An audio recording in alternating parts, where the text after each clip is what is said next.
अस्सलाम वालेकुम स्टूडेंट्स, कैसे हैं आप सब। आज हम आपके लिए फ़िज़िक्स ग्रेड 10 प्रैक्टिकल की वीडियो लेकर आए हैं, जिसमें हम जितने भी प्रैक्टिकल्स हैं उनको कवर करेंगे और साथ ही हम पास पेपर जो मॉडल पेपर है प्रैक्टिकल का उसको सॉल्व करेंगे। उसके साथ फिर हम one by one her practical को जो इम्पोर्टेंट प्रैक्टिकल है सब के सॉल्यूशन आपके सामने रखेंगे और इसके साथ जो भी क्वेश्चंस पेपर में पूछे जाते हैं वो आपको कंसेप्ट के साथ क्लियर करवाएंगे। अब हमारे पास जो फिजिक्स 10 ग्रेड 10 के टोटल प्रैक्टिकल्स हैं वो 16 हैं। उसमें जो फर्स्ट 8 प्रैक्टिकल्स हैं वो मेजर प्रैक्टिकल्स हैं और जो लास्ट 8 है वो माइनर प्रैक्टिकल्स हैं। जो मेजर प्रैक्टिकल्स हैं उसमें 60% पेपर आता है और जो माइनर प्रैक्टिकल्स हैं उनमें 40% पेपर आता है। अब देखें, हमारे पास जो मेजर प्रैक्टिकल्स हैं उसमें जो पहला प्रैक्टिकल है वो है वर्नियर कैलिपर। इसका हमारे पास एक टेबल है, टेबल को कैसे फिल करते हैं, लीस्ट काउंट कैसे फाइंड करते हैं, बाकी जितने भी क्वेश्चंस हैं हम उसको कवर करेंगे और हम किसी भी वर्नियर कैलिपर के इंस्ट्रूमेंट से रीडिंग कैसे ले सकते हैं वो चीज़ कवर करेंगे। ये वाला प्रैक्टिकल इंपॉर्टेंट है। दूसरा प्रैक्टिकल हमारे पास है स्क्रू गेज। स्क्रू गेज से हम कैसे रीडिंग लेते हैं, फिर हम किसी भी चीज़ का डायमीटर वॉल्यूम कैसे फाइंड कर सकते हैं वो चीज़ देखेंगे। फिर प्रैक्टिकल नंबर 3 हमारे पास study of motion of ball rolling down an angle iron. इसका टेबल देखेंगे और हम ये देखेंगे कि जो एक्सलरेशन है वो एंगल के ऊपर कैसे डिपेंड करता है और एक टेबल फिल करेंगे और जो एक्स्ट्रा क्वेश्चंस है वो करेंगे। आपके प्रैक्टिकल में जो सबसे इम्पोर्टेंट प्रैक्टिकल है वो सिंपल पेंडुलम वाला है। इसका प्रैक्टिकल अक्सर पेपर में पूछा जाता है। इसका टेबल के अलावा आपने चीज़ें कैसे कैलकुलेट करनी है, माइनर सी चीज़ें वो आपने कैलकुलेट करनी है ताकि आपके उसमें नंबर ना कटें। अगर आपकी थोड़ी सी भी मिस्टेक हो जाती है तो आपका सारे सॉल्यूशंस का आंसर गलत आएगा। तो ये वाला प्रैक्टिकल हम अच्छी तरीके से करेंगे। इसके अलावा नेक्स्ट प्रैक्टिकल जो हम इसमें से करेंगे वो हमारे पास है कन्वेक्स लेंस वाला। ये वाला इंपॉर्टेंट प्रैक्टिकल है जो कि पेपर में पूछा जाता है। और लास्ट में series and parallel combination of resistance, ये वाला सेकंड प्रैक्टिकल, ये वाला 8 प्रैक्टिकल पेंडुलम के बाद ये मोस्ट इंपॉर्टेंट प्रैक्टिकल है। ये वाली चीज़ देखेंगे। फिर माइनर प्रैक्टिकल्स हमारे पास आते हैं। माइनर प्रैक्टिकल में हमारे पास जो हेलिकल स्प्रिंग वाला इसका देखेंगे, इसकी स्टडी करेंगे, ये इंपॉर्टेंट है। इसके अलावा हमारे पास जो रिफ्रैक्टिव इंडेक्स कैसे कैलकुलेट करते हैं ये हम देखेंगे। क्रिटिकल एंगल और आपके पास वोल्टेज और करंट का जो ग्राफ बनता है वो हम कैसे प्लॉट करते हैं। और एंड पे वायर की लेंथ और पोटेंशियल डिफरेंस का हम क्या करेंगे, रिलेशन देखेंगे ओहम्स लॉ के अकॉर्डिंग। अस्सलाम वालेकुम स्टूडेंट्स, कैसे हैं आप सब। आज हम आपके लिए फ़िज़िक्स ग्रेड 10 प्रैक्टिकल की वीडियो लेकर आए हैं, जिसमें हम जितने भी प्रैक्टिकल्स हैं उनको कवर करेंगे और साथ ही हम पास पेपर जो मॉडल पेपर है प्रैक्टिकल का उसको सॉल्व करेंगे। उसके साथ फिर हम one by one her practical को जो इम्पोर्टेंट प्रैक्टिकल है सब के सॉल्यूशन आपके सामने रखेंगे और इसके साथ जो भी क्वेश्चंस पेपर में पूछे जाते हैं वो आपको कंसेप्ट के साथ क्लियर करवाएंगे। अब हमारे पास जो फिजिक्स 10 ग्रेड 10 के टोटल प्रैक्टिकल्स हैं वो 16 हैं। उसमें जो फर्स्ट 8 प्रैक्टिकल्स हैं वो मेजर प्रैक्टिकल्स हैं और जो लास्ट 8 है वो माइनर प्रैक्टिकल्स हैं। जो मेजर प्रैक्टिकल्स हैं उसमें 60% पेपर आता है और जो माइनर प्रैक्टिकल्स हैं उनमें 40% पेपर आता है। अब देखें, हमारे पास जो मेजर प्रैक्टिकल्स हैं उसमें जो पहला प्रैक्टिकल है वो है वर्नियर कैलिपर। इसका हमारे पास एक टेबल है, टेबल को कैसे फिल करते हैं, लीस्ट काउंट कैसे फाइंड करते हैं, बाकी जितने भी क्वेश्चंस हैं हम उसको कवर करेंगे और हम किसी भी वर्नियर कैलिपर के इंस्ट्रूमेंट से रीडिंग कैसे ले सकते हैं वो चीज़ कवर करेंगे। ये वाला प्रैक्टिकल इंपॉर्टेंट है। दूसरा प्रैक्टिकल हमारे पास है स्क्रू गेज। स्क्रू गेज से हम कैसे रीडिंग लेते हैं, फिर हम किसी भी चीज़ का डायमीटर वॉल्यूम कैसे फाइंड कर सकते हैं वो चीज़ देखेंगे। फिर प्रैक्टिकल नंबर 3 हमारे पास study of motion of ball rolling down an angle iron. इसका टेबल देखेंगे और हम ये देखेंगे कि जो एक्सलरेशन है वो एंगल के ऊपर कैसे डिपेंड करता है और एक टेबल फिल करेंगे और जो एक्स्ट्रा क्वेश्चंस है वो करेंगे। आपके प्रैक्टिकल में जो सबसे इम्पोर्टेंट प्रैक्टिकल है वो सिंपल पेंडुलम वाला है। इसका प्रैक्टिकल अक्सर पेपर में पूछा जाता है। इसका टेबल के अलावा आपने चीज़ें कैसे कैलकुलेट करनी है, माइनर सी चीज़ें वो आपने कैलकुलेट करनी है ताकि आपके उसमें नंबर ना कटें। अगर आपको थोड़ी सी भी मिस्टेक हो जाती है तो आपका सारे सॉल्यूशंस का आंसर गलत आएगा। तो ये वाला प्रैक्टिकल हम अच्छी तरीके से करेंगे। इसके अलावा नेक्स्ट प्रैक्टिकल जो हम इसमें से करेंगे वो हमारे पास है कन्वेक्स लेंस वाला। ये वाला इंपॉर्टेंट प्रैक्टिकल है जो कि पेपर में पूछा जाता है। और लास्ट में series and parallel combination of resistance, ये वाला सेकंड प्रैक्टिकल, ये वाला 8 प्रैक्टिकल पेंडुलम के बाद ये मोस्ट इंपॉर्टेंट प्रैक्टिकल है। ये वाली चीज़ देखेंगे। फिर माइनर प्रैक्टिकल्स हमारे पास आते हैं। माइनर प्रैक्टिकल में हमारे पास जो हेलिकल स्प्रिंग वाला इसका देखेंगे, इसकी स्टडी करेंगे, ये इम्पोर्टेंट है। इसके अलावा हमारे पास जो रिफ्रैक्टिव इंडेक्स कैसे कैलकुलेट करते हैं ये हम देखेंगे। क्रिटिकल एंगल और आपके पास वोल्टेज और करंट का जो ग्राफ बनता है वो हम कैसे प्लॉट करते हैं। और एंड पे वायर और वायर की लेंथ और पोटेंशियल डिफरेंस का हम क्या करेंगे, रिलेशन देखेंगे ओहम्स लॉ के अकॉर्डिंग। ये हमारे पास पास पेपर है, मॉडल पेपर है, जिसका हम सॉल्यूशन देखेंगे और इसमें हम ये देखेंगे कि पेपर कैसे पूछा जाता है, क्वेश्चंस कैसे आते हैं और हमने अटैम्प्ट कैसे करना है। अब देखें, पहला जो क्वेश्चन है, consider the series combination of register. ये जो आपका मेजर प्रैक्टिकल नंबर 8 है उसमें से ये वाला क्वेश्चन आया हुआ है, ठीक है।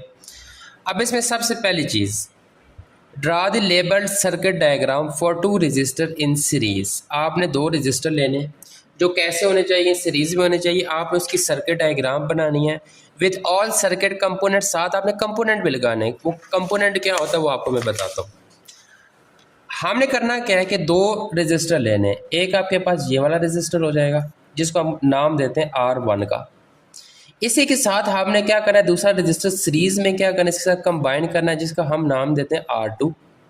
अब इसके ये वाले जो 2 एंड बच जाते हैं इसको हम किसी बैटरी के साथ कनेक्ट कर देंगे। तो ये बैटरी का सिंबल होता है। बैटरी का काम क्या होता है, करंट को प्रोवाइड करना। इसके अक्रॉस जो पोटेंशियल होगा वो V होगा। R1 के अक्रॉस जो वोल्टेज होगा उसको हम V1 से रिप्रेजेंट कर रहे हैं। R2 के अक्रॉस जो वोल्टेज होगा उसको हम R2 से V2 से रिप्रेजेंट कर रहे हैं। बाकी कंपोनेंट, अब जब हम बैटरी लगाएंगे यहाँ से करंट फ्लो करेगा। करंट कितना होगा, I। अब करंट को मेजर करने के लिए हमारे पास क्या होता है, एमीटर होता है जो कि हमेशा सीरीज में लगाया जाता है।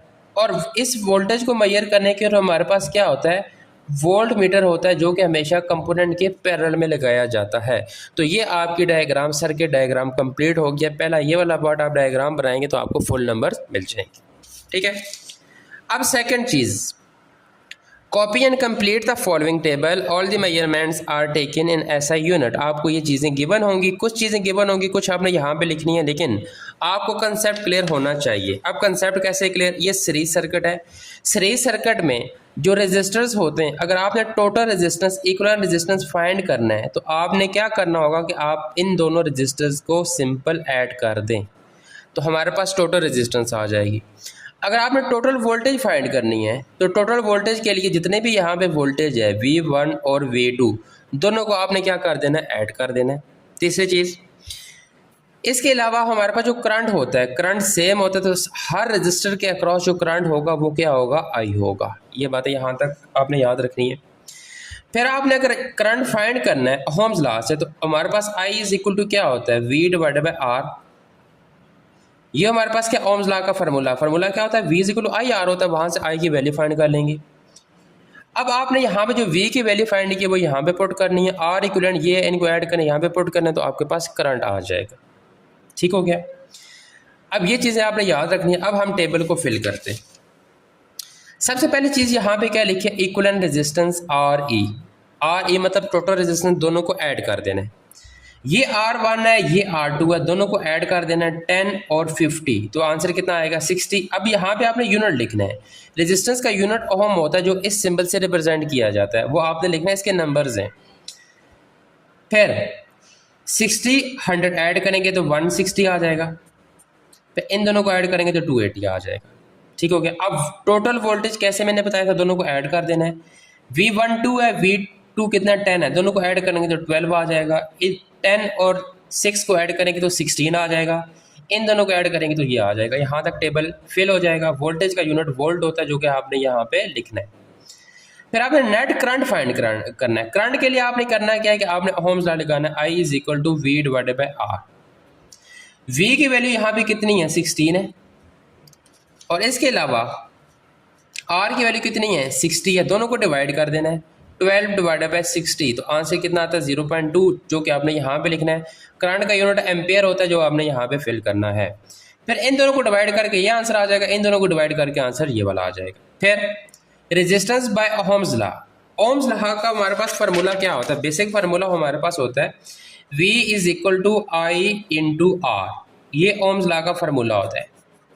अगर मैं यहाँ से रेजिस्टेंस फाइंड करूँ तो वो क्या हो जाएगी, आई इधर आके क्या हो जाएगा, डिवाइड वी डिवाइडेड बाय आई। अगर आपके पास दो वैल्यूज हैं वी और आई की, दोनों को डिवाइड करेंगे तो हमें आर पता लग जाएगा। ठीक है, अब देखें यहाँ पर आई की वैल्यू 0.2 है, वी की वैल्यू 12 है, तो आर की वैल्यू क्या थी, V divide by I, 12 divided by 0.2, तो आंसर कितना आएगा 60 आ जाएगा। फिर 16 डिवाइडेड बाई 0.1, आंसर 160 आ जाएगा। इन दोनों को डिवाइड करेंगे तो आंसर ये आ जाएगा। रेजिस्टेंस का यूनिट ओहम होता है, जो कि आपने यहाँ पे लिखना है। फिर आपने लास्ट का जो हमारे पास कॉलम बचा है वो डिफरेंस है, आर ई और आर की वैल्यू को आपने फाइंड माइनस कर देना है। आर ई की वैल्यू हमारे पास क्या है 60 और आर की वैल्यू क्या है 60, दोनों को माइनस करेंगे तो आंसर क्या आएगा 0। आर ई की वैल्यू 160 है तो इसकी वैल्यू भी 160 है, दोनों को माइनस करेंगे 0। इन दोनों को भी माइनस करेंगे तो हमारे पास आंसर क्या आएगा 0 आएगा। 0 हमें ये शो करता है कि आपने जो यहाँ पे रीडिंग्स लिखी हैं वो करेक्ट हैं, वो सही है, उसमें कोई भी मिस्टेक नहीं है। थर्ड क्वेश्चन हमारे पास है कि what will be the effect on equivalent resistance of this circuit if another resistance is added in series with it. अब क्वेश्चन आसान सा, इसमें कोई मुश्किल वाली बात नहीं है। अब वो ये कह रहे हैं कि आपके पास दो रेजिस्टेंस से आपने उसको ऐड कर दिया, हमें इक्विवेलेंट रेजिस्टेंस मिल गया। जैसे अब फर्ज करें ये 6 है ये 2 है, तो आंसर क्या आएगा 8 आ जाएगा। वो कह रहे हैं कि अगर हम तीसरा रेजिस्टेंस भी ऐड करें तो इक्विवेलेंट रेजिस्टेंस के ऊपर क्या इफेक्ट पड़ेगा। अगर हम यहाँ पे कोई भी वैल्यू ऐड कर दें तो आंसर हमारा क्या आ जाएगा, इंक्रीज हो जाएगा। पहले 8 आ रहा था, अब आंसर क्या आएगा 12 आएगा। इसका मतलब है इक्विवेलेंट रेजिस्टेंस क्या हो जाएगी, इंक्रीज हो जाएगी। रीजन आपने क्या लिखनी है, equivalent resistance will be increase because कि यहाँ पे जो आपके पास इंडिविजुअल रेजिस्टर्स हैं वो क्या हो रहे हैं, ऐड हो रहे हैं। तो ये आपका क्वेश्चन नंबर 1 कंप्लीट हो गया। ठीक है, अब question number 2, question number 2 important है। क्वेश्चन नंबर 2 हमारे पास प्रैक्टिकल नंबर 3 है, तो ये आपने बात याद रखनी है। ये मेजर प्रैक्टिकल नंबर 3 है, वो 8 है। अब जो हमारे पास आयरन है वो इस तरह का होता है कि हमारे पास एक आयरन का इस तरह से रॉड सा होता है, इसको हम यहाँ पे हैंग कर देते हैं। यहाँ पे जो बेस का साथ एंगल बनता है वो थीटा, एक बॉल होती है उसको हम यहाँ से क्या करते हैं, रोल करते रहते हैं नीचे। ठीक है, अब इसमें क्या क्या चीज़, फिर हम टाइम कैलकुलेट करते हैं, डिस्टेंस कैलकुलेट करते हैं, और ये सारी चीज़ें हम यहाँ पे नोट करते हैं। अब इसमें क्वेश्चन 1 है कि राइट डाउन अपरेटस। यहाँ पे जो अपरेटस यूज हुए हैं वो हमने यहाँ इधर लिखने। तो अपरेटस आपकी कॉपी में होंगे, तो आपका जो पहला अपरेटस है वो होता है एंगल आयरन। ये वाला जो है इसको हम कहते हैं एंगल आयरन, एंगल आयरन। दूसरा जो हम चीज़ यूज़ करते हैं वो क्या होता है, स्टील की एक बॉल यूज़ करते हैं, जो हम यहाँ पे इसको रोल करते हैं वो नीचे आती है। तीसरी चीज़ स्टॉप वॉच, स्टॉप वॉच से हम टाइम को मेजर करते हैं। और फिर यहाँ पे एक मीटर रॉड स्केल सा लगा होता है जिससे हम डिस्टेंस को कैलकुलेट करते हैं, तो हमारे पास क्या आ जाएगा, मीटर रॉड। तो बस ये 4 कंपोनेंट आप लिखेंगे तो आपको 1 नंबर मिल जाएगा। फिर टेबल, ये इंपॉर्टेंट है। टेबल के लिए हमने करना क्या है कि हमें 2 चीज़ें गिवन है, बाकी चीज़ें हमने फिल करनी आसान से, आसान सी बात है, कोई मुश्किल नहीं है। T1 T2 हमें गिवन है, मीन टाइम कैलकुलेट करना है। मीन कैसे कैलकुलेट करते हैं, मीन कैलकुलेट करने के लिए आपने दोनों को सम करना है और 2 से क्या कर देना है, डिवाइड। अगर यहाँ पे 3 है तो 3 से डिवाइड करना है। तो जब आप 4.4 और 4.6 को ऐड करेंगे और 2 से डिवाइड करेंगे तो हमारे पास जो आंसर आएगा वो आएगा 4.5। 4.1 और 4.0 को ऐड करने के बाद हमारे पास जो आंसर आएगा वो आएगा 4.05। ठीक हो गया। फिर आगे हमने वेलोसिटी कैलकुलेट करनी है। वेलोसिटी का फार्मूला क्या होता है, डिस्टेंस डिवाइडेड बाय टाइम या डिस्प्लेसमेंट डिवाइडेड बाय टाइम। ये हमें डिस्टेंस गिवन है, ये हमें टाइम गिवन है, तो डिस्टेंस को टाइम से डिवाइड करना है तो हमारे पास वेलोसिटी आ जाएगी। अब डिस्टेंस यहाँ पे सेंटीमीटर में है, ये आपने याद रखना है। इसका आंसर आएगा 44.44। यहाँ पे सेंटीमीटर पर सेकंड इसका यूनिट है, यहाँ पे लिखने की जरूरत नहीं, अगर आप ऊपर मेंशन कर देते तो नीचे लिखने की जरूरत नहीं है। इसी तरह 180 को डिवाइड करेंगे 4.05, आंसर क्या आएगा 44.44। तो ये आपका यहाँ पे ये 2 टेबल कॉलम फिल हो जाएंगे। अब इसके साथ तीसरा बाकी भी आगे टेबल है उसको आपने फिल करना है, तो ये इन दोनों का मीन निकालेंगे। तो मीन निकालने के बाद आंसर आएगा 3.6। इन दोनों का मीन निकालेंगे, आंसर आएगा 3.15। इन दोनों का मेन निकालेंगे तो आंसर आएगा 2.7, इन दोनों का मेन निकालेंगे तो आंसर आएगा 2.25। वेलोसिटी निकालेंगे कि डिस्टेंस को टाइम से डिवाइड कर देना है, सेम प्रोसीजर है, आंसर क्या आएगा सबका सेम आएगा। तो ये हमारे पास क्या आ गया, इसका टेबल को हमने फिल कर दिया। तो ये फिल करेंगे तो आपको यहाँ पर नंबर्स मिल जाएंगे। अब हमारे पास कुछ चीज़ें, question number 3, draw the distance time graph. Distance time graph का मतलब कि अब इसको आपने गौर से देखना है। पहले डिस्टेंस लिखा हुआ है, मतलब पहली चीज़ हमने वाई एक्सिस पे, और टाइम हमारा किस पे होना चाहिए कि एक्स एक्सिस में। अगर ये टाइम डिस्टेंस ग्राफ होता तो टाइम वाई एक्सिस पे होता, डिस्टेंस एक्स एक्सिस पे होता। ठीक हो गया। आपने ग्राफ बताना है। डिस्टेंस की वैल्यूज़ हमें गिवन है, ये सारी की सारी वैल्यूज़ क्या डिस्टेंस की हैं, इससे पिछली भी 2 वैल्यूज़ आपने ऐड करनी है साथ, और ये वाली सारी की वैल्यू जो आपने मीन निकाला ये टाइम की वैल्यूज़ हैं। वाई एक्सिस पर आपने डिस्टेंस लिखना है, एक्स एक्सिस पर आपने टाइम लिखना है, दोनों को मैच करना तो हमारे पास आंसर आ जाएगा। अब देखें डिस्टेंस हमारा कितना है, वाई एक्सिस पर हमने डिस्टेंस लिया जो कि सेंटीमीटर में, तो आपने सेंटीमीटर ही लिखना है। डिस्टेंस क्या था, स्टार्ट हमारे पास कहाँ से हो रहा था, देखें 100, 120, 140, 160, फिर 180, 200। तो सबसे छोटी वैल्यू से स्टार्ट करें 100 से। तो मैंने क्या लिखा, वाई एक्सिस पर इसकी वैल्यूज़ लिख दी हैं 100, 120, 140, 160, 180, 200। जो टाइम है मैंने एक्स एक्सिस पे मेंशन कर दिया। सबसे पहले हमारा टाइम कितना था 4.5, तो मैंने ये बड़ी वैल्यू है। सबसे छोटी वैल्यू जो हमारी आई थी वो थी 2.25। तो ये सारी की सारी वैल्यूज़ आपने यहाँ पे मेंशन कर देनी है। 2.25, फिर 2.7, फिर 3.15, फिर 3.6 ये लिख देना आपने। फिर जो लास्ट में 2 वैल्यूज़ 4.05, 4.5 वो आपने लिख देना है। ठीक है। फिर आपने देखना है कि यहाँ पे जब हमारे पास डिस्टेंस 100 है उस टाइम टाइम कितना है 2.25। तो आपने इन दोनों को मैच कर देना है। 2.25 को 100 के साथ मैच करके यहाँ पे एक डॉट लगा देना। फिर 2.7 है, डिस्टेंस कितना है 120, इस तरह मैच कर देना है। ऊपर लेके जाना है, इसको आगे लेके आना, जहाँ पे कट करेंगे वो पॉइंट आपने नोट कर देना है। तो ये आपने टाइम गिवन है साथ डिस्टेंस। 4.5 में हमारा डिस्टेंस कितना था, 4.5 में आपको मैं दोबारा दिखा देता हूँ 200 था। तो 4.5 को 200 के साथ मैच करना है, तो ये हमारे पास ग्राफ आ जाएगा। इस ग्राफ के पॉइंट्स को आपने मिला देना है तो आपके पास एक स्ट्रेट लाइन आ जाएगी जो कि हमें क्या रिप्रेजेंट करती है, यहाँ पे डिस्टेंस टाइम ग्राफ को रिप्रेजेंट करती है।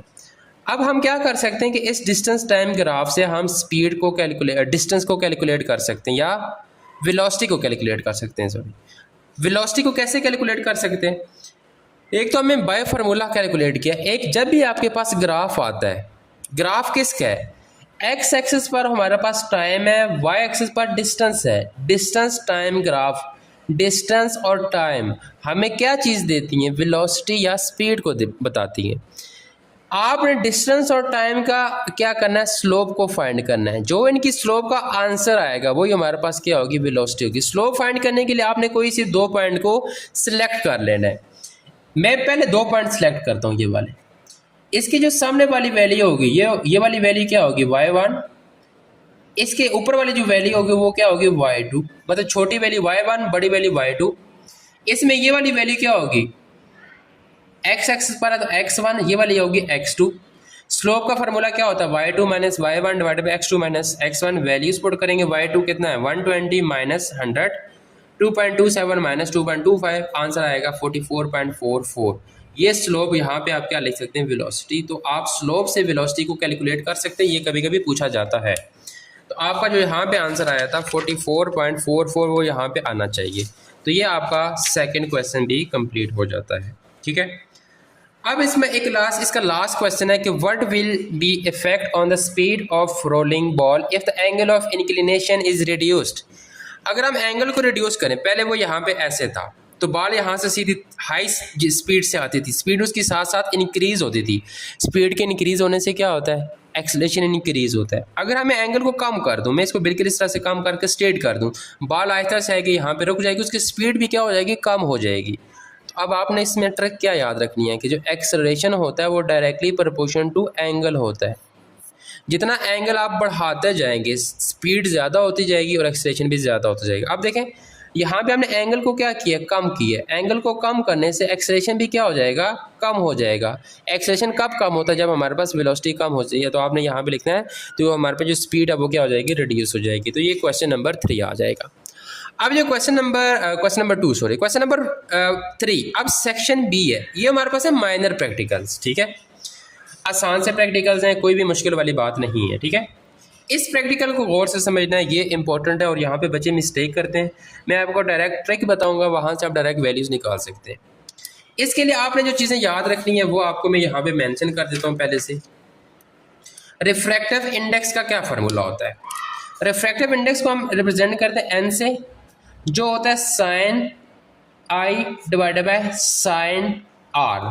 आई आपके पास क्या है? एंगल ऑफ इंसिडेंस, और आर क्या है? Angle of refraction. आपने दोनों वैल्यूज निकाले, यहाँ पे पुट कर देनी है।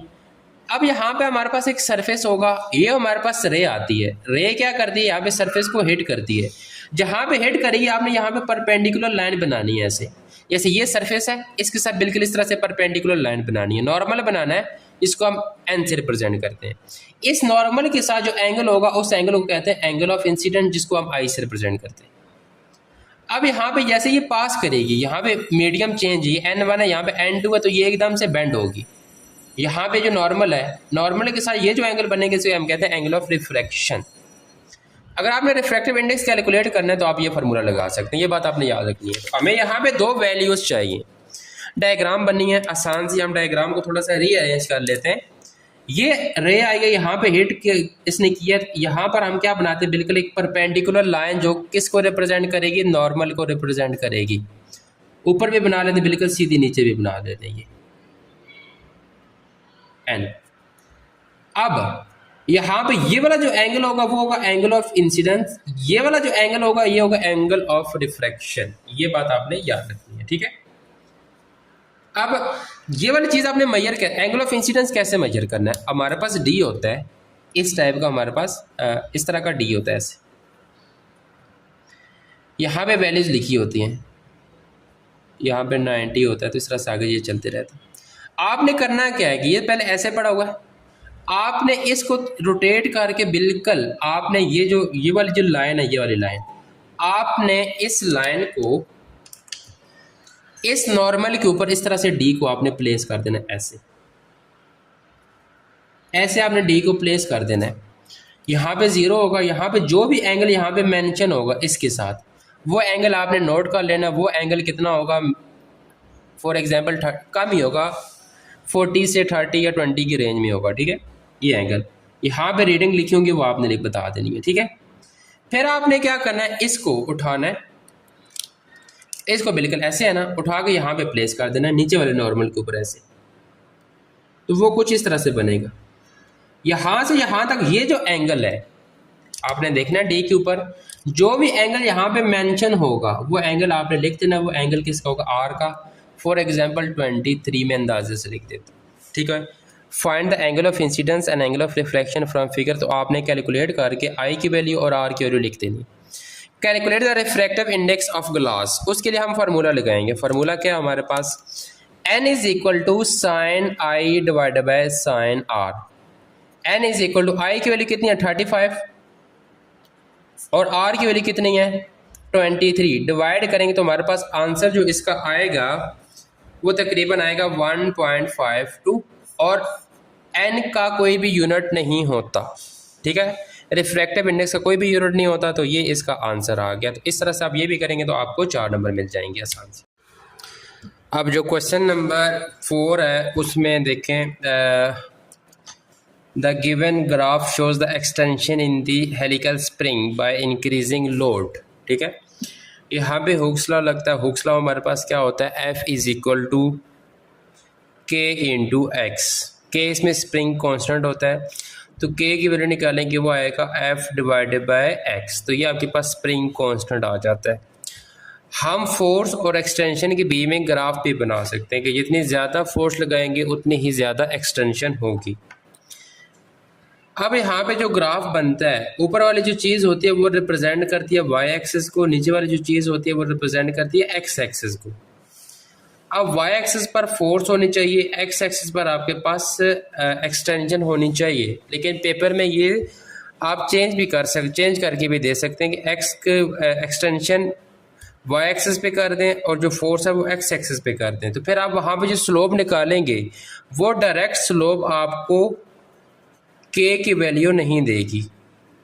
उसके लिए फिर आपने करना क्या होगा वो आपको मैं बताता हूँ। सबसे पहले देखें कि name the dependent variable and independent variable. जो एक्स एक्सिस पे होते हैं वो इंडिपेंडेंट वेरिएबल होते हैं। तो एक्स एक्सिस पे हमारे पास फोर्स है, तो force is a independent variable. अब वाई एक्सिस पर एक्सटेंशन है तो वो आपके पास डिपेंडेंट वेरिएबल आ जाएगा। ठीक है। सेकंड पार्ट है कि कैलकुलेट दिस स्लोप। आपने ए और बी पॉइंट आपको गिवन है, आपने स्लोप फाइंड करनी है। ए के सामने वाला जो पॉइंट होगा वो y1 होगा, बी के सामने वाला y2, ए के नीचे वाला x1, बी के नीचे वाला x2। तो स्लोप का फॉर्मूला क्या होता है? Slope is equal to y2 minus y1 divided by x2 minus x1। तो y2 माइनस y1, y2 की वैल्यू क्या है 2 माइनस y1 की वैल्यू क्या है 1.5, x2 की वैल्यू 200 है, x1 की वैल्यू 150 है। डिवाइड करेंगे तो स्लोप आ जाएगा 0.1। अब y एक्सिस पर क्या है सेंटीमीटर, तो ऊपर सेंटीमीटर आ जाएगा। x एक्सिस पर क्या है फोर्स का यूनिट डाइंस लिखा हुआ है, तो सेंटीमीटर पर डाइंस आ जाएगा। ये जो स्लोप होगी ये आपको डायरेक्ट स्प्रिंग कांस्टेंट की वैल्यू नहीं देगी। क्यों नहीं देगी? क्योंकि ये जो स्लोप है ये चेंज, यहाँ पे जो स्लोप आई है वो एक्सटेंशन अवर फोर्स की आई है। हमें जो स्लोप चाहिए वो फोर्स अवर एक्सटेंशन की चाहिए। इस वजह से अगर आपने के की वैल्यू फाइंड करनी है तो वो 1 अवर स्लोप हो जाएगा। स्लोप की वैल्यू 0.1 है, ये वो पुट करेंगे तो 100 आंसर आ जाएगा। ठीक है। यहाँ पे डाइंस नीचे है वो ऊपर चला जाएगा, सेंटीमीटर नीचे आ जाएगा। तीसरा क्वेश्चन पार्ट है इसका कि विच quantity is represented by the slope of force extension graph. तो अब यहाँ पे कौन सी क्वांटिटी हमें मिल रही है? यहाँ पे डायरेक्ट स्लोप तो नहीं मिल रही आपको, स्प्रिंग कांस्टेंट डायरेक्ट तो नहीं मिल रहा आपको। यहाँ पे क्या मिल रहा है? Inverse of spring constant. कैसे? ये के इधर आके डिवाइड हो जाएगा, स्लोप उधर चला जाएगा, के की वैल्यू प्लस ऊपर जाएगा, क्या हो जाएगा माइनस, तो आपको इनवर्स ऑफ स्प्रिंग कांस्टेंट मिलेगा। अगर आपको इस पेपर में कोई भी कंफ्यूजन है तो आप कमेंट सेक्शन में पूछ सकते हैं। ठीक हो गया। हमारे पास जो पहला प्रैक्टिकल है वो है वर्नियर कैलिपर। अब वर्नियर कैलिपर में हमने जो चीज़ें सीखनी है उसमें सबसे इम्पोर्टेंट चीज़ कि हमने डायग्राम से रीडिंग लेना सीखनी है। ठीक है। फिर इसके बेसिक कंसेप्ट हमें पता होने चाहिए, जैसे हमारे पास लीस्ट काउंट कैसे कैलकुलेट करते हैं, टोटल डिवीजन्स कितनी होती हैं, ये सारी चीज़ें हमें पता होनी चाहिए। बेसिकली हमारे पास वर्नियर कैलिपर में 2 स्केल होते हैं। एक होता है मेन स्केल होता है जो कि हमारे पास फिक्स होता है और इसके ऊपर जो रीडिंग होती है वो किस में होती हैं, सेंटीमीटर में होती हैं या मिलीमीटर में होती हैं। ठीक है। दूसरा स्केल, उस स्केल को हम कहते हैं वर्नियर स्केल। इस स्केल को हम क्या कर सकते हैं कि इस मेन स्केल के ऊपर स्लाइड करवा सकते हैं, मूव करवा सकते हैं। और इस वर्नियर स्केल के ऊपर जो टोटल डिवीजन्स होती हैं वो कितनी होती हैं? 0 से लेकर 10 तक होती हैं। ये फिक्स होती हैं, इसमें हमें फिक्स नहीं होती। हम 100 भी ले सकते हैं, 70 या 50 भी ले सकते हैं। ठीक है। इसके अलावा हमने इसमें 2 चीज़ें, अगर आपने किसी भी ऑब्जेक्ट की लेंथ को मेजर करना है, रेडियस को मेजर करना है, वॉल्यूम को मेजर करना है, उसके लिए सिंपल आपने करना क्या है कि सबसे पहले आपने मेन स्केल की रीडिंग को नोट करना है। तो उसको हम रिप्रेजेंट करेंगे मेन स्केल रीडिंग। फिर आपने वर्नियर स्केल की रीडिंग को नोट करना है जिसको हम करेंगे वर्नियर स्केल रीडिंग। कैसे करना है वो आपको मैं सारा बताता हूँ। फिर सेकंड स्टेप में वर्नियर स्केल के रीडिंग को आपने इसके जो वर्नियर कैलिपर का लीस्ट काउंट है उससे मल्टीप्लाई करना है। मल्टीप्लाई करने के बाद जो भी वैल्यू आएगी इसको हम n से रिप्रेजेंट करेंगे। आपने इन दोनों वैल्यूज़ को क्या कर देना, ऐड कर देना है। जो भी यहाँ पे ऑब्जेक्ट होगा हमें उसका या तो डायमीटर पता लग जाएगा या उसकी लेंथ को हमें पता लग जाएगी। अब आपने करना क्या है कि सबसे पहले लीस्ट काउंट का आपको पता होना चाहिए। लीस्ट काउंट हमारे पास वर्नियर कैलिपर का फार्मूला होता है। लीस्ट काउंट कैसे कैलकुलेट करते हैं? Smallest division on main scale divided by total number of divisions on vernier scale. इसमें जो स्मॉलेस्ट डिवीजन होती है वो होती है 0.1 मिलीमीटर या 0.1 मिलीमीटर। उसको 10 से डिवाइड करेंगे तो हमारे पास जो लीस्ट काउंट आता है वो आता है 0.1 मिलीमीटर। वो कैसे किया, लीस्ट काउंट कैसे कैलकुलेट किया हमने कि इस मेन स्केल की जो सबसे कम डिवीजन है वो कितनी होती है 0.1 millimetre divided by vernier scale की टोटल डिवीजन कितनी है 10, तो 10 से डिवाइड करेंगे तो हमारे पास आंसर 0.1 मिलीमीटर आएगा। सेंटीमीटर में कन्वर्ट करने के लिए इसको 10 से डिवाइड करेंगे तो हमारे पास आंसर 0.01 सेंटीमीटर आ जाएगा। ये इसका लीस्ट काउंट आ जाएगा। ठीक है। इसके बाद सेकंड चीज़ कि हमारे पास एरर्स का आपको कंसेप्ट होना चाहिए कि errors, positive error, negative error and no zero error, कोई भी ज़ीरो एरर नहीं हो। हमारे पास जो एरर्स होते हैं वो 3 तरह के होते हैं। एक कोई भी एरर नहीं होता, no zero error, positive zero error और नेगेटिव ज़ीरो एरर। अगर आपने देखना क्या होता है कि जो मेन स्केल का ज़ीरो है, आपने सबसे पहले इन दोनों को क्लोज़ करना है। ये मेन स्केल है, ये वर्नियर क्लोज करेंगे तो ऐसे हो जाएगा। फिर आपने दोनों को ज़ीरो को देखना है, अगर दोनों का ज़ीरो एक ही लाइन में मैच हो जाए तो कोई भी ज़ीरो एरर नहीं है। अगर वर्नियर स्केल का ज़ीरो मेन स्केल के ज़ीरो से लेफ्ट साइड पे हो तो वो कौन सा एरर है? नेगेटिव ज़ीरो एरर है। राइट साइड पे हो तो वो कौन सा है? पॉजिटिव ज़ीरो एरर है। ठीक है, इसके अलावा आपने रीडिंग लेनी है। रीडिंग कैसे लेनी है? आपने सबसे पहले आपने मेन स्केल की रीडिंग को आपने क्या करना है? फाइंड करना है, मेन स्केल रीडिंग। फिर वर्नियर स्केल की रीडिंग को आपने कैलकुलेट करके उसको फिर आपने लीस्ट काउंट के साथ मल्टीप्लाई करना है। मल्टीप्लाई करने के बाद जो भी आंसर आएगा आपने इन दोनों को ऐड करना है, तो आपके पास उसका जो भी लेंथ या रेडियस डायमीटर फाइंड हो जाएगा। ठीक है, अब आपने रीडिंग कैसे लेनी है? रीडिंग लेने के लिए आपने सबसे पहले ऑब्जेक्ट को प्लेस करना है। ये ऑब्जेक्ट को मैंने प्लेस किया। इसके यहाँ पे देखें, आपने देखना क्या होता है कि ये जो आपके पास मेन स्केल की रीडिंग के लिए वर्नियर स्केल की रीडिंग का जो ज़ीरो है, इस ज़ीरो से पहले पहले जो भी रीडिंग आपको नज़र आ रही है वो मेन स्केल की रीडिंग। अब देखिए, मैंने जूम करके थोड़ा सा बताया हुआ है कि ये मेन स्केल का ज़ीरो है, वर्नियर स्केल का ज़ीरो ये वाला। इससे पीछे 20 है, फिर आपको 4 नंबर नज़र आ रही है। तो अब देखें 20, 20.1, 20.2, 20.3, 20.4, तो इसकी मेन स्केल की रीडिंग 20.4 आ गई। ज़ीरो से लेकर 20.4, इस ज़ीरो से पीछे। तो मेन स्केल की रीडिंग को आपने यहाँ पे नोट करना है। फिर दूसरा वर्नियर स्केल की रीडिंग। वर्नियर स्केल की रीडिंग के लिए आपने ये देखना होता है कि वर्नियर स्केल का कोई एक नंबर मेन स्केल के नंबर के साथ मैच हो रहा होगा। अब यहाँ पे देखें, आप देखें यहाँ पे कोई भी नंबर, जैसे ये 3 है, ये ऊपर वाले नंबर के साथ मैच हो रहा है, बिल्कुल एक ही लाइन में आ रहा है, बाकी नंबर लाइन में नहीं आ रहे। तो 3 आ रहा है, तो 3 आपने यहाँ पे वर्नियर स्केल का ऐड कर देना। फिर वर्नियर स्केल के रीडिंग को आपने लीस्ट काउंट के साथ क्या करना है? मल्टीप्लाई करना है 0.01 के साथ, तो आंसर आएगा 0.03।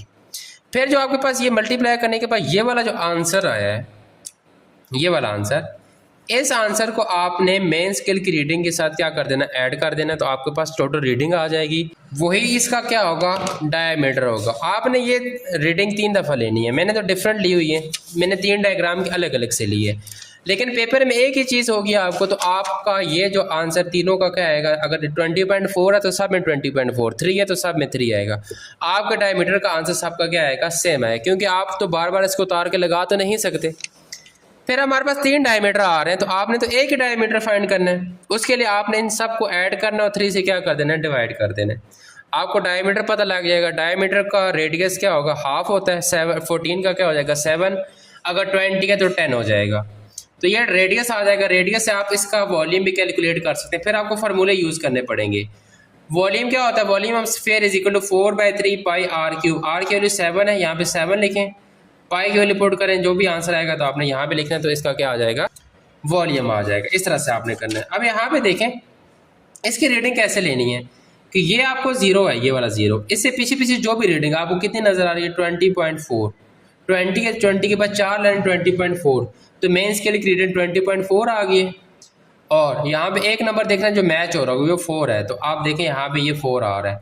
तो मेन स्केल की रीडिंग कितनी आ गई? 4 आ गई है। मेन स्केल की रीडिंग को लीस्ट काउंट से मल्टीप्लाई करके दोनों को ऐड करना है, तो इसकी लेंथ आ जाएगी। ठीक है, ये आपका सारे का सारा कंसेप्ट किसका आ जाता है? वर्नियर कैलिपर का आ जाता है। ठीक है, इसी तरह स्क्रू गेज का, स्क्रू गेज इसका तकरीबन सेम है। कैसे सेम है? स्क्रू गेज में 2 स्केल होते हैं। एक होता है आपके पास मेन स्केल, एक होता है सर्कुलर स्केल। इसमें 2 रीडिंग आएंगी, एक आएगी मेन स्केल की रीडिंग, एक आएगी आपके पास सर्कुलर स्केल की रीडिंग। जो सर्कुलर स्केल की रीडिंग आएगी उसको आपने लीस्ट काउंट से मल्टीप्लाई करके दोनों को ऐड कर देना, तो हमारे पास आंसर आ जाएगा। यहाँ पे कोई भी ऑब्जेक्ट जो यहाँ पे आपने प्लेस किया होगा उसकी लेंथ डायमीटर पता लग जाएगा। ठीक है, अब आपने करना क्या है कि सबसे पहले आपने इसको यहाँ पे ऑब्जेक्ट को प्लेस करना है। प्लेस करने के बाद आपने यहाँ पे देखना है यहाँ पे कितने नंबर आपको शो हो रहे हैं। ये ऐसे लिखे होते हैं, 0 एक लाइन ऊपर होती है, नीचे होती है, एक ऊपर, फिर नीचे, फिर एक ऊपर, फिर ऐसे, फिर 0, 0.5, 1, 1.5, 2, 2.5। अगर आपको ऐसे नज़र आ रहा है तो मेन स्केल की रीडिंग कितनी है? 2.5। अब यहाँ पे देखें 0, 1, 2, यहाँ पे 3 है, अगला 3.5 वाला नीचे वाली लाइन कोई भी नहीं है। तो मेन स्केल की रीडिंग हमारे पास कितनी आ गई है? 3 आ गई है। ठीक है, आपने यहाँ पे लिखना है मेन स्केल की रीडिंग 3 आ गई। अब सर्कुलर स्केल की रीडिंग कैसे करनी है? ये जो बी में आपको लाइन नज़र आ रही है, ये वाली स्ट्रेट लाइन, इसको कहते हैं इंडेक्स लाइन। ये ऊपर सर्कुलर स्केल के एक लाइन के साथ मैच कर रही होगी, ये देखें इस लाइन के साथ मैच कर रही है। तो 20 है, 25 है ना, 26, 27, 28, 29। तो सर्कुलर स्केल की रीडिंग कितनी आ गई? 29, जो कि आपने यहाँ पे लिख देनी है। फिर इस सर्कुलर स्केल की रीडिंग को आपने लीस्ट काउंट के साथ मल्टीप्लाई करना है। इसका लीस्ट काउंट कितना होता है? वो होता है 0.001 सेंटीमीटर। मल्टीप्लाई करेंगे तो आंसर आ जाएगा। जो भी यहाँ पे आंसर आएगा उसको आपने मेन स्केल की रीडिंग के साथ ऐड कर देना है। ऐड करने के बाद आपको टोटल रीडिंग पता लग जाएगी, वो इसका क्या होगा? डायमीटर होगा। ये आपने पेपर में आपको डायग्राम इस तरह से गिवन होगी, आपने इसकी 3 दफ़ा रीडिंग लिखनी है, तो तीनों आपके सेम ही आएंगी, ठीक है। ये 3 है तो यहाँ पे भी 3, 29, सबका आंसर सेम डायमीटर, 3 डायमीटर है।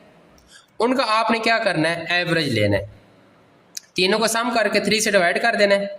तो आंसर आपका जो डायमीटर आएगा उससे आप 2 से डिवाइड करेंगे तो रेडियस आ जाएगा। फिर आपने वॉल्यूम वाला फार्मूला 4/3 पाई आर क्यूब, आप क्या कर सकते हो? यहाँ पे पाई की वैल्यू कितनी होती है? 3.14, आर की वैल्यू कितनी है? 2.019, उसका क्यूब। तो आपको यहाँ पे वॉल्यूम पता लग जाएगा, ठीक हो गया। इस तरह से आप इसकी रीडिंग कैलकुलेट कर सकते हो। अब इसके अलावा आपको यहाँ पे देखें, अब यहाँ पे कितनी आपको नज़र आ रही है? इसके ऊपर 0, 1, 2, 3, 4, एक नीचे वाली लाइन भी है तो 4.5।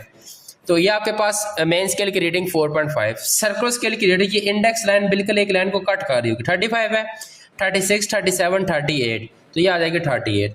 फिर आपने क्या करना है? 38 को मल्टीप्लाई करना है 0.01 के साथ, फिर इन दोनों को ऐड कर देना तो डायमीटर पता लग जाएगा। डायमीटर से रेडियस का कैलकुलेट कर लेना तो आपका आंसर आ जाएगा। ये वाला आपने खुद करना है, ठीक है। फिर इसके बाद एरर, 3 तरह के एरर होते हैं, ठीक है। एक पॉजिटिव, 0 और नो एरर। इस तरह आपने करना क्या है कि सबसे पहले आपने इन दोनों इसको क्लोज करके आपने यहाँ पे ले आना, इसको क्लोज कर देना है। फिर इसका जो 0, यहाँ पे आपको 0 शो होगा, 50 है ना, तो यहाँ पे 0 होगा, फिर 1 होगा, फिर 2 होगा। अगर 0 और ये वाला इंडेक्स लाइन एक ही लाइन में आ जाए तो कोई भी 0 एरर नहीं है। अगर ये वाला 0 एरर नीचे रह जाए तो नेगेटिव 0 एरर। अगर ये इसको इंडेक्स लाइन को क्रॉस कर जाए तो पॉजिटिव 0 एरर। अगर पॉजिटिव 0 एरर है तो आपके पास ये जो टोटल रीडिंग आई है इसमें से आपने माइनस कर देने। अगर नेगेटिव 0 एरर है तो आपने इसमें ऐड कर देना है। वो आपको गिवन होगा, कितना है वो आपको पेपर में गिवन होगा। तो ये आपके 2 प्रैक्टिकल थे, ठीक है। जो भी समझना है तो आप कमेंट सेक्शन में पूछ सकते हैं।